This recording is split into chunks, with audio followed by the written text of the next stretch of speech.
We finally have our details for all 5 original houses for HHN 34 in Orlando.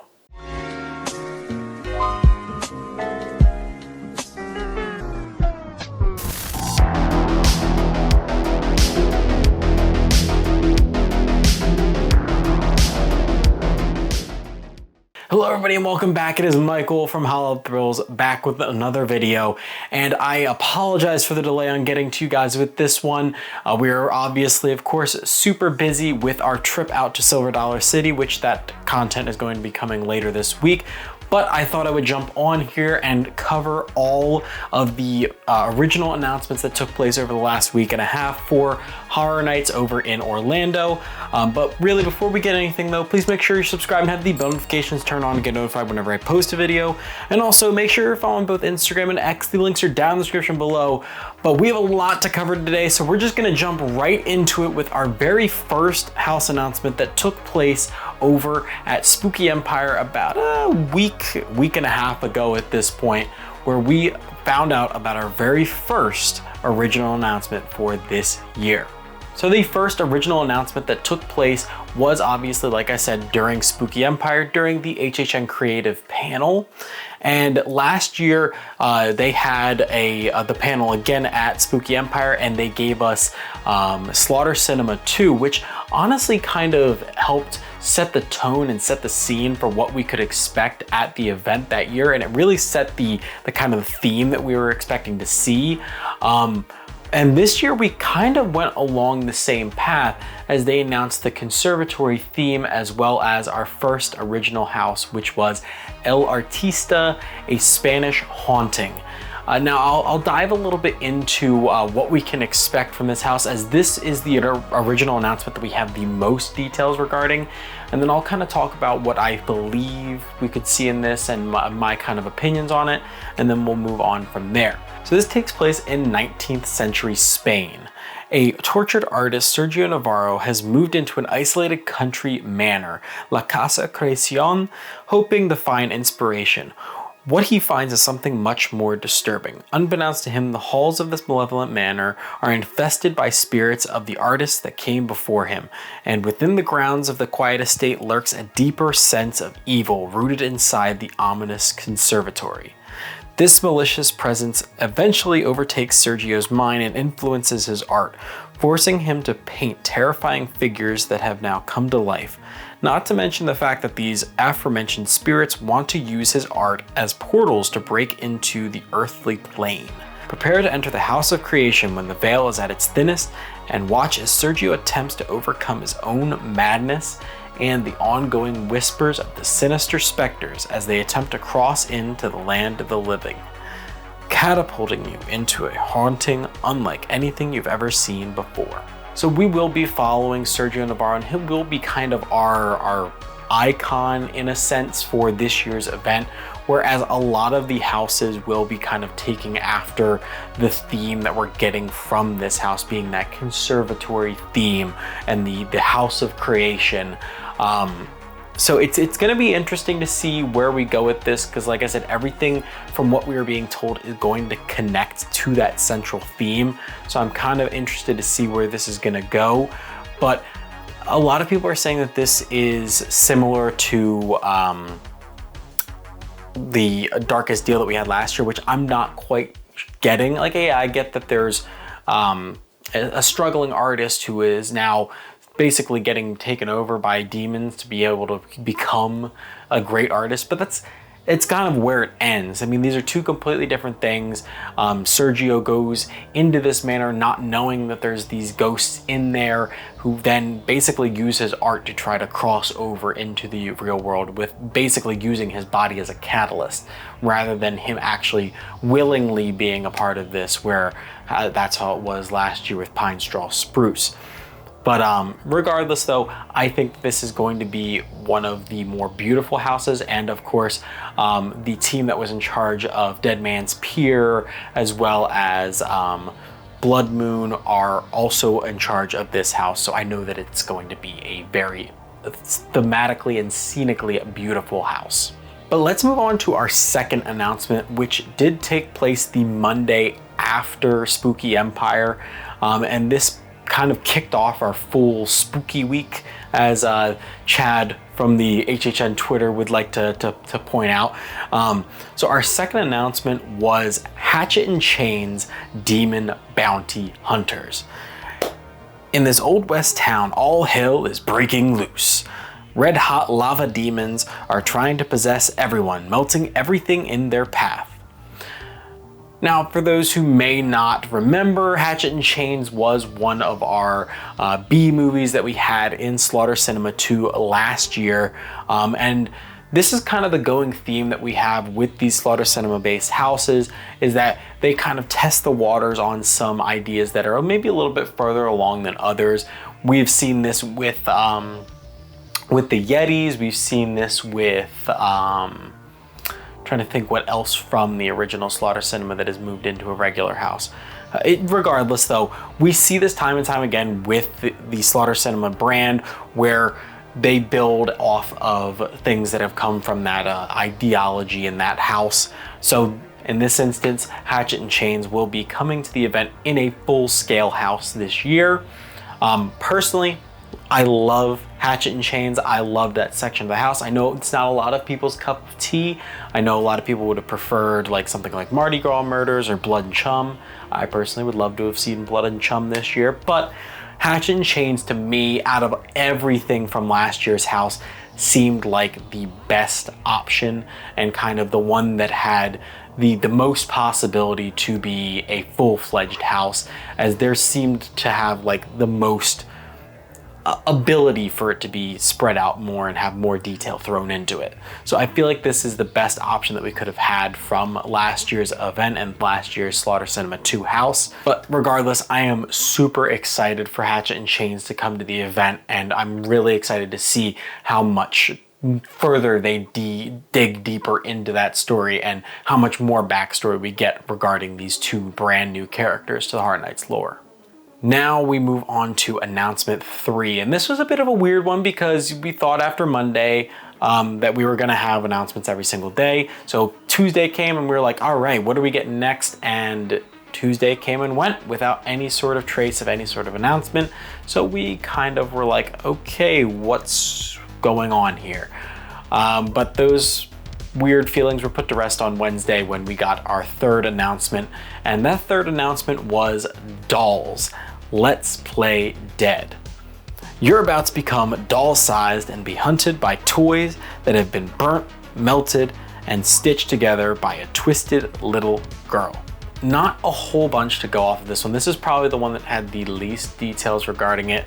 I'm interested to see who this little girl is, whether she is a character that we've seen in the past, whether she's a brand new character, but whether we will actually see this character in this house in some sense. Now this does make me feel similar feelings to what we had at HHN 26 for Dollhouse of the Damned. That's kind of along the lines of what this was. We were going into this decrepit dollhouse of this, just all these different kind of demented and creepy looking dolls. And this is kind of what this feels like. It's basically you take that and you mix it with Toy Story and you twist it and make it kind of demented. And that's kind of where we're getting this house. I'm interested to see if it's going to be extremely similar to something like the Chucky house that we had a couple years ago, or how much they may reuse props from that house. Like I said, this one is one of the more kind of out there ideas of how much can they do to this to make it different than what we've seen previously, and how much can they change and build on a story for this to make me really want to care about this house. And that's kind of where I'm at with this one. So after 3 days of announcements, I was like, okay, first two, pretty good. Third one, not so good. Maybe they'll bring us back with a fourth one. Thursday came around, and to me, this one was my least favorite out of the group that we got. So house announcement 4 was Grave of Flesh.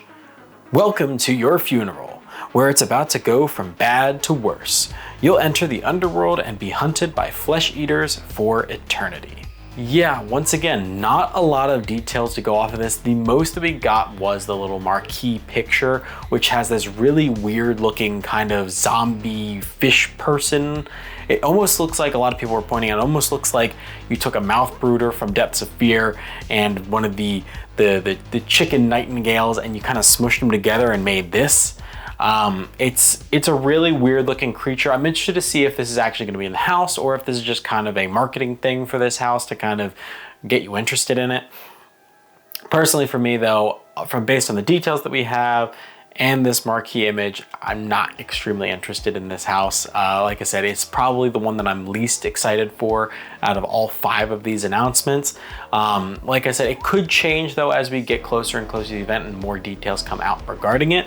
But as of right now, this one, I'm kind of like, zombies, been there, done that. I would have preferred what was being rumored originally, which was just a big, like, cemetery-based house. Maybe we return to Nettlewood Cemetery from the Graveyard Deadly Unrest, or maybe we would have had Graveyard Games 2. Personally, this is kind of the least likely option and the thing that I like the least of what we could have possibly gotten for this house. House announcement number 5 was Galkan Monsters of the North. In a remote northern village, a wicked being rises from the dead with a horde of monsters. Try to escape the belly of the beast. Now, once again, there isn't a lot to go off of with this one, but just based solely on the name of the house and the very small snippet that we got, as well as the speculation of what we've been seeing for this particular original, this one has me excited. It feels like a northern Viking village that has been taken over by this like kind of celestial being that is now basically raining down demons and beasts on this village and terrorizing everyone. I'd like to see if they dive really into Norse mythology in this one, as Norse mythology is something that I would like to have seen them build further on in Horror Nights, and this could be our gateway into seeing more of that. If this really turns out well, I really hope that that's where we go further in the future. But based on the marquee image that we got for this, people are saying that the main character that's in the middle kind of looks like Garaka from Frozen Empire from Ghostbusters from last year, which I 100% see. But once again, this kind of runs along the same lines as Grave of Flesh. If this character is in the house, perfect. I want to see it. Don't let this just be part of the marketing. I want to see that character in the house that looks almost exactly like this, because if I see that, that's terrifying and that's great. But we also see in this image the beast that they could be referencing, which is a werewolf. And werewolves in a house, we could see a lot of animatronics, we could see a lot of big kind of wolf and beast puppets. I'd like to see that, and I'd really like to see more kind of control with the elements. And as of right now, this is rumored to be in one of the newer parade, or the newer tents in the back, which we have yet to really see them kind of dive extremely deep into using temperature in those houses. So with this house, we could possibly see them dive into temperature play in those tents and really give us what we can expect in the future if they decide to continue to kind of push the boundaries and the kind of the limits of these new tents, which I would love to see this year. Like I said, all 5 of these announcements sound extremely interesting, but now let me talk about my current hype for all 5. So starting off at number 5, the lowest of the low for me, it's between Dolls and Grave of Flesh. I'm gonna give it to Grave of Flesh at being number 5.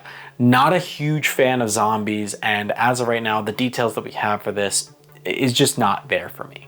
It's not really there, and it doesn't really do it for me, so I gotta throw it at number 5. Number 4, obviously, is gonna be Dolls then.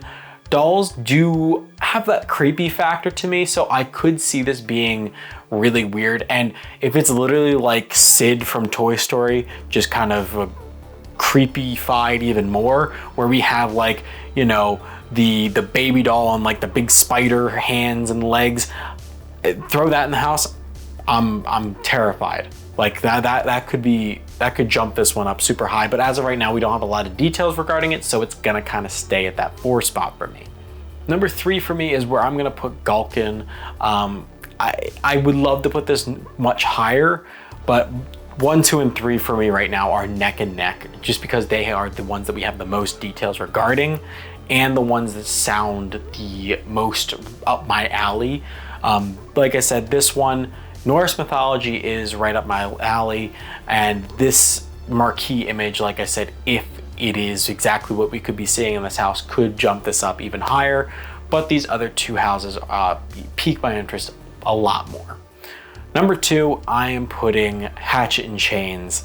Loved Hatchet and Chains last year. Huge into like kind of the spaghetti western in horror. I'd like to see how much further we go into that, and I'd like to see how much further we build on the story of these 2 demon bounty hunters. This could be such a cool, interesting house, and I cannot wait for it to come to this event this year. But that leads us to number 1, which is El Artista, a Spanish haunting.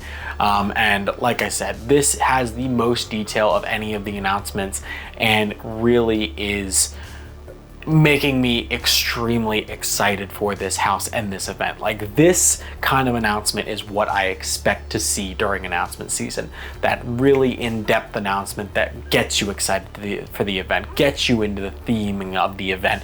This is peak right here, this announcement, and I am extremely excited to see this house and see the detail that is going into it. I like I said, this one, if they kind of give us the same thematic elements and the same scenes that we have seen in previous houses made by this group and made by this creative team, I'm gonna be over the moon excited, and I cannot wait to see that mansion facade that we walk through. It's going to be beautiful, and rumor has it right now that this is going to be in a sound stage, so I cannot wait to see the scale that they throw into this house.